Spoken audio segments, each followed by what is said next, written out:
Okay, okay. Good afternoon. So, update lang natin yung ating bell pepper. Pang YouTube yan. Yes, pang ano to. Bali mga kabukid, bumigay kagabi yung natin, sili.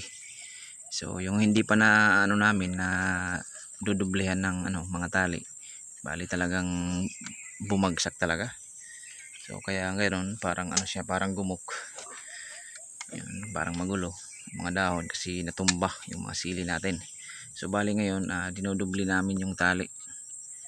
So talagang na yan, pulido na para di na paulit-ulit sa trabaho. Yan po. Noy, yan si Noy. Siya yung nakatukas sa paglalagay ng mga linya. Yung ganito. Yan, ito yung niya. Patibay. Bali yung iba naman, yung kami naman, bali kami yung tatali sa puno. Tinatali namin yung puno diyan sa tali na nilagay ni Noy sa napahaba. So para talaga matibay. Yan, bali yung namin, mga usok. Mga namin inusok, bali every 5 na puno na kami. Usok na naman para di talaga bumigay.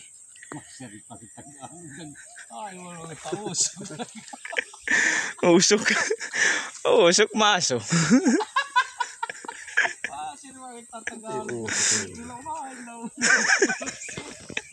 Usok. Ano Tagalog nito? Usok. Pag-usok. Sige. Pangusok.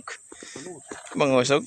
Ano yun umuusok yun yung, di ba? Yung yan yung problema. Hindi tayo marunong sa Tagalog na usok.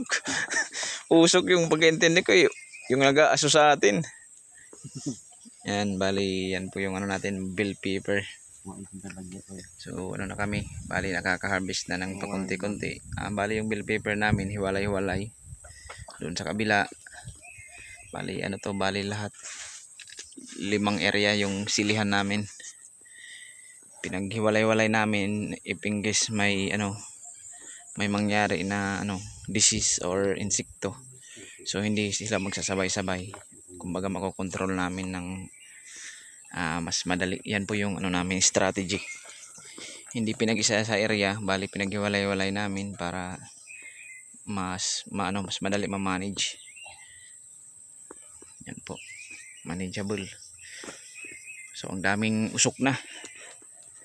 Umuusok na dito sa area namin, daming usok. Yan si Nonoy, Diyan naman sa likod ni Nonoy, yan po yung kalabasa natin ay malapit na mamunga. So, okay mga ka YouTube. Salamat po sa sa suporta nyo sa ating munting channel. So umabot na po tayo sa 450 followers. Malapit na tayo malapit na tayo maman. Malapit na mag-milyon. 950,000 na lang, kulang milyon na.